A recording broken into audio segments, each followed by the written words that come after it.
Hi everyone, welcome to this video where we compare the Strandberg Boden Standard 6 with the Ibanez Quest.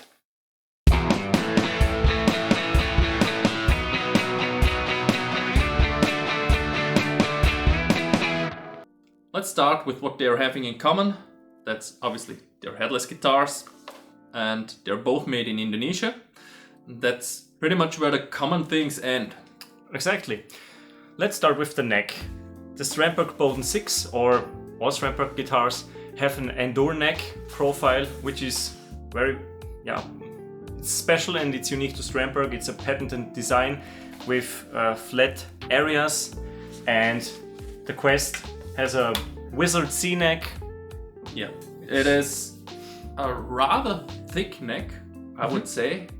Definitely thicker than, for example, your SG or my 335. Yeah. And yeah, I would say also thicker than, for example, my American Professional Telecaster. So It's not the shreddy type Ibanez neck. definitely not.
The scale length on the Quest is 25.5, so the regular, let's call it Fender scale length. And the Strandberg has 25.5 on the low strings and 25" on the higher strings, which makes it a multi-scale guitar. Let's go also to the material of the neck. The Quest neck is a three-piece neck with roasted maple and bubinga in the middle. And this is roasted maple. On the current model of the Strandberg Boden standard, you get regular maple, so it's not roasted anymore. But on this one, it's a couple of years old. It is roasted maple, and the fretboard as well, roasted maple. And on the Quest, It's bird's eye maple, also roasted. exactly. And the radius on this one is 12". So Gibson. And on this one, it's 20". So it's more like a nylon classical guitar, so extremely flat. As I mentioned before, it's a multi-scale guitar, and it has stainless steel frets, chest car stainless steel frets, and a 0 fret as well, right behind the nut here. And the Quest has Chescar Evo Gold frets. And on this particular one, Lucas made a video about it. He changed the nut on it, so it's now a bone nut, but it was some synthetic material, black nut on the original one. Yeah, they use different fret wire for these guitars, but Evo Gold frets and stainless steel frets are both very durable. I think stainless steel are even more durable, so Yes. you can probably never wear them out or get them down. But I heard that the Chescar Gold frets are also very stable and long-lasting.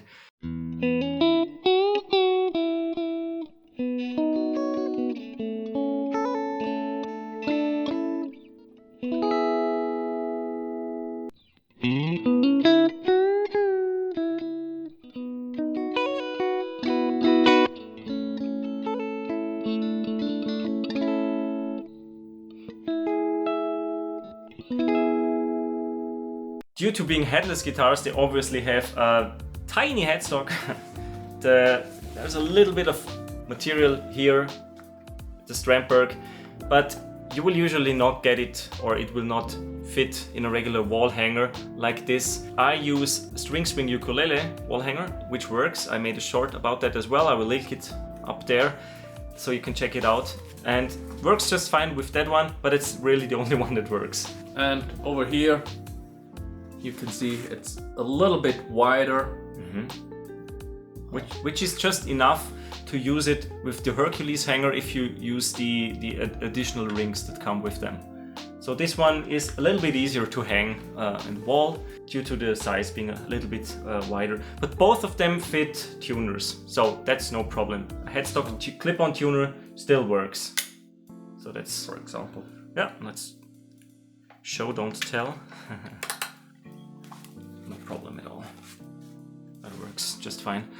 If you don't have wall hangers or you don't like to hang your guitars, when it comes to guitar stands, this one is much easier. You can pretty much use it like for a regular guitar stand. Because it's symmetrical pretty much on the bottom side. So it's no problem. Stable. And due to the body shape of the Strandberg, it's a little bit tricky. And also with the strap pins down here, it works, but kind of, but it's not as secure as with a regular guitar, let's call it that. Exactly. It's always some kind of compromise or at an angle like this. Not as secure as the Quest.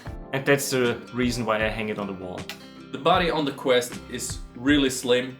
So if you're familiar with the S series of Ibanez, yeah, this one is very similar to that, which gives it a really nice handshake over here.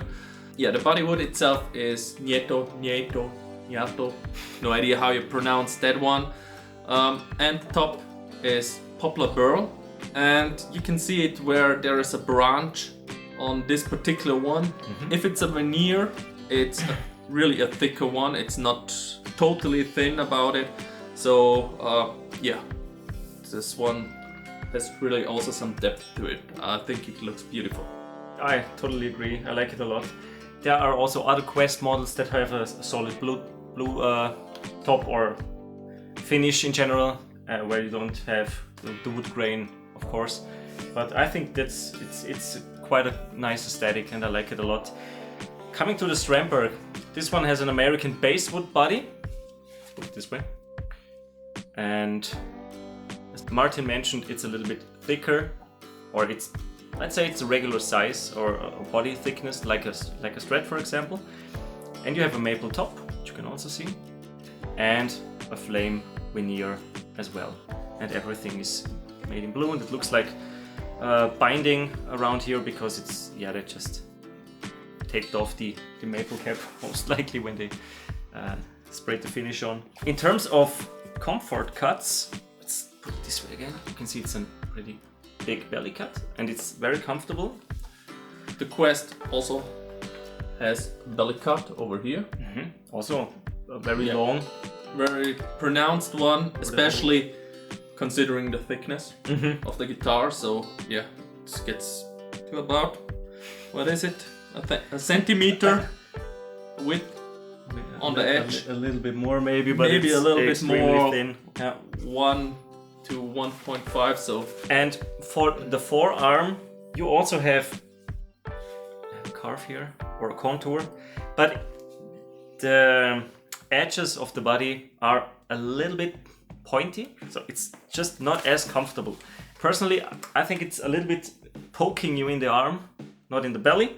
The belly cut is fine, but the arm, it's just when you held it a couple of minutes ago, you also said right away, you can just feel you notice the edge. Mm-hmm. And that's not the case with this one. Obviously it's way slimmer, so it's way closer to your body, and you come here with another angle. But also that that cut over here for the armrest goes down a little bit further than it does over at the Strandberg. So it is comfortable, but I think this is more comfortable. And yeah, the edges are just sharp a little bit. We have to mention this in this playing position, like most of us are playing. Guitar on the right leg. Guitar on the right leg. And now we are getting to the next point when we're playing in the classical position. You can demonstrate that. Yeah, it's not ideal. Not ideal. You have, first of all, over here the second strap button. You can unscrew it probably, but I the first thing when placing it in my lap, I notice it.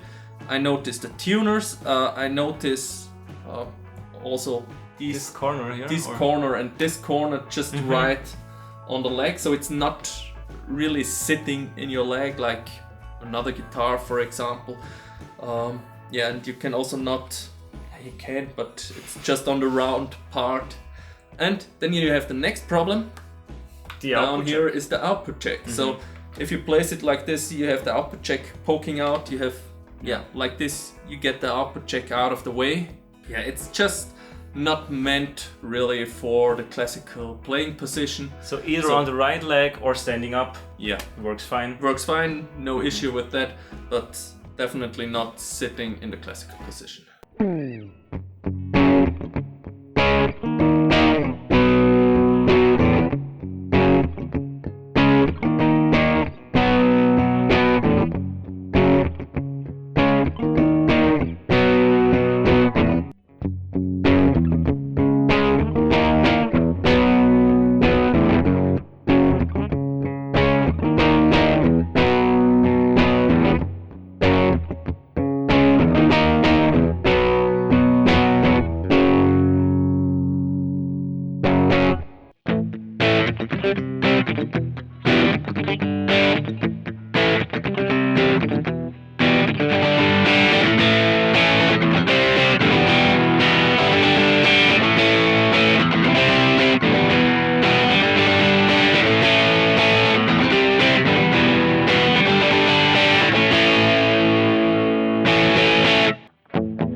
Mentioned that it has two different strap-in positions, which I think is a cool feature. I haven't seen that on any other guitar.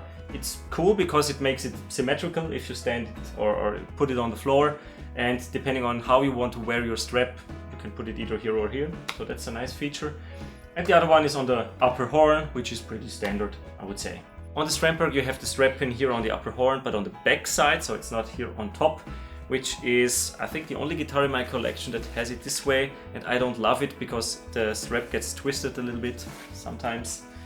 Yeah, I would guess I would not have this much issues with it because I'm used to it from the 335, having it on the back heel over here. So yeah, I'm really used to having the strap in a similar position, but I haven't used it as much as you did. So that's true. And the other one is regular position down here.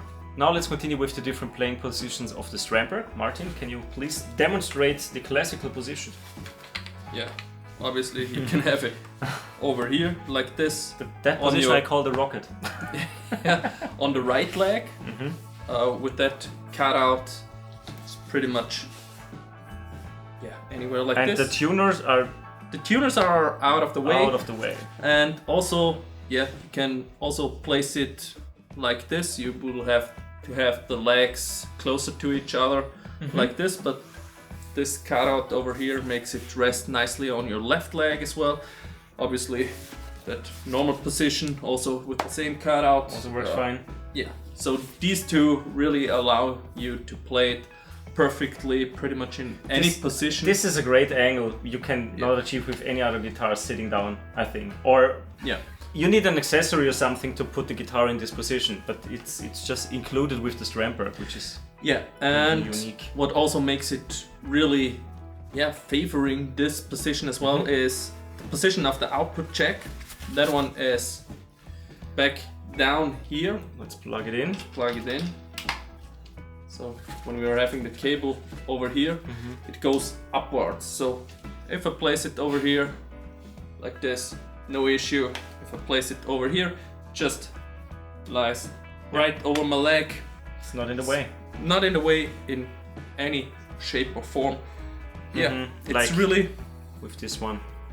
It's really, when designed, they really had in mind players who play in a classical position with this design. So, That's really cool. Yeah, and it's really comfortable sitting down. Let's quickly try with a wireless unit if it works. I'm not 100% sure if this one fits in. Okay, this one fits in. I think with the X5 I had some complications, but this one fits in. And yeah, the Quest, it's a no-brainer, of course, being on the side of the body. It's a very standard way of output check. Yeah, and we've mentioned already the bridge with the position. Obviously there is the next difference. This one has a wiggle stick. There is also a fixed bridge one, which has two humbuckers. So you can get the Strandberg either with two humbuckers and a fixed bridge or HSS configuration with a tremolo. But the Quests only come with fixed bridges. There are also HSS Quest guitars, but all of them have a fixed bridge. So there's currently no Quest with a tremolo, unfortunately. Now, the tonal versatility. Two humbuckers, but 5-way switch. And you have this extra toggle for the dynamics. And you have in total 10 different tones in this guitar. So there's humbucker, there's, if you engage the switch, it's humbucker power tapped. Then you have 2 of the coils. If you flip the switch again, it's just a neck single coil, etc, etc. So you have 10 different tones in this one, which is pretty cool and pretty versatile. Especially for 2 humbucker guitar. That's quite some options. Absolutely. So, and here you have 1 volume, 1 tone. Yeah, that's the same here. I forgot to mention that no push-pull. 5-way toggle switch, just like on your regular Strat. Neck, middle. This one is with coil split, I think. Yeah, it's just one. The middle and coil. 1 coil from the humbucker and the humbucker. Exactly. So 5 tones, but still HSS is also pretty versatile. You can cover a lot of ground with that. I think most people will consider it as the most versatile configuration out there. Regular configuration without any extra switches, push-pull, shenanigans and stuff like that.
We arrived at the last point, or the last 2 points we want to cover.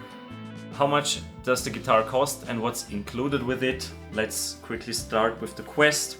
You can get this one for €1,200 at Thomann, for example, and in Sweetwater it costs $1,100.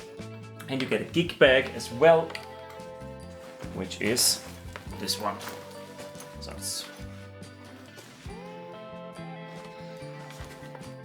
not too shabby. No, it's a good gig bag, but you can feel the padding. It's not the thickest. Yeah. It's a bag, but it's okay.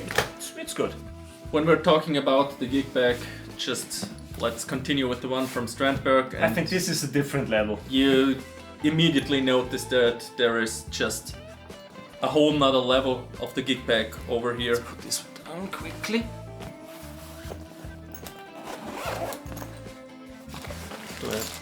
That's all the tools you need for adjustments, string change, and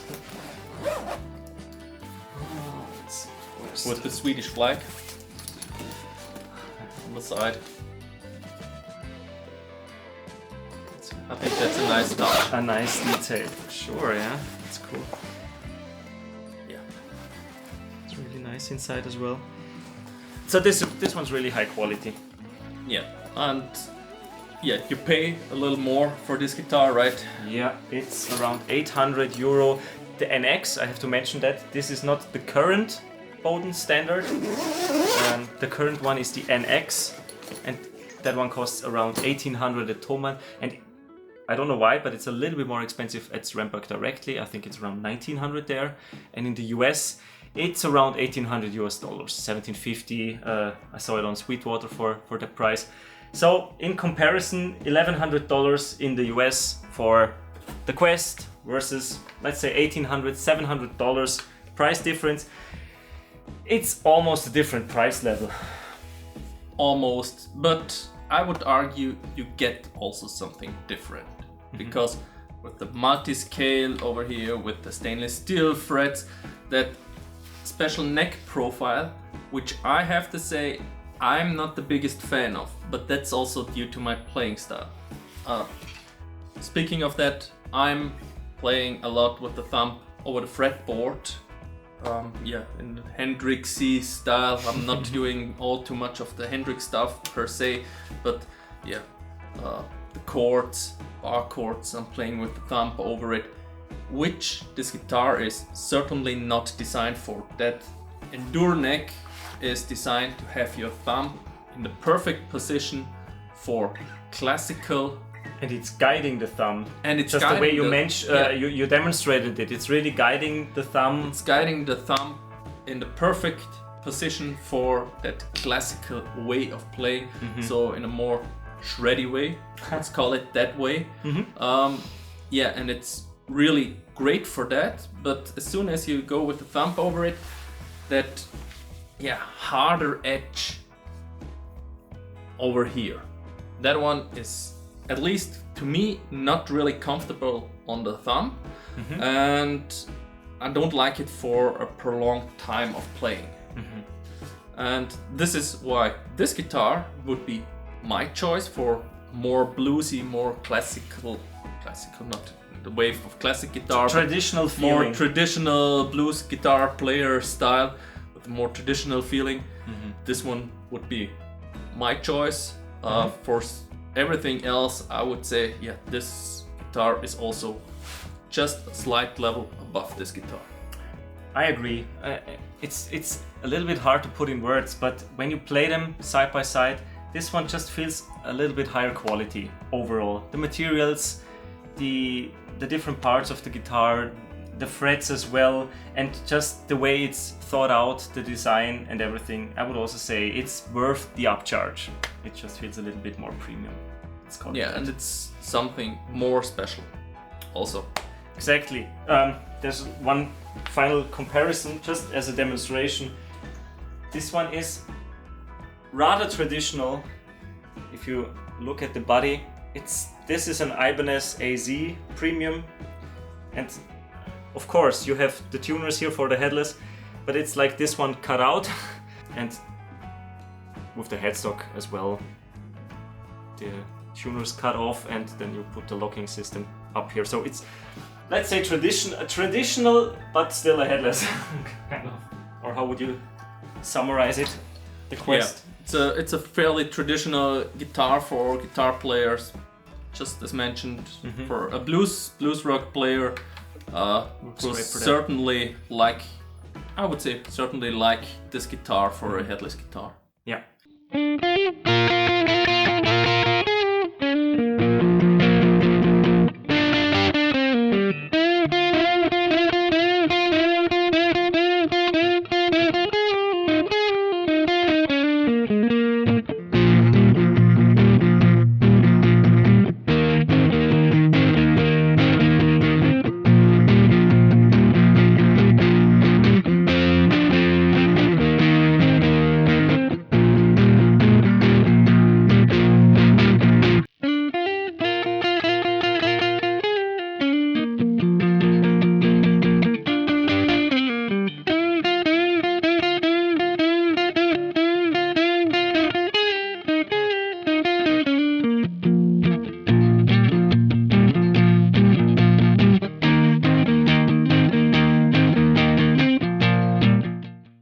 But not to talk the quality down of this guitar. The frets are very nice as well. I mean, they're spotless on the Strandberg, but they're also great. I think there were no flaws.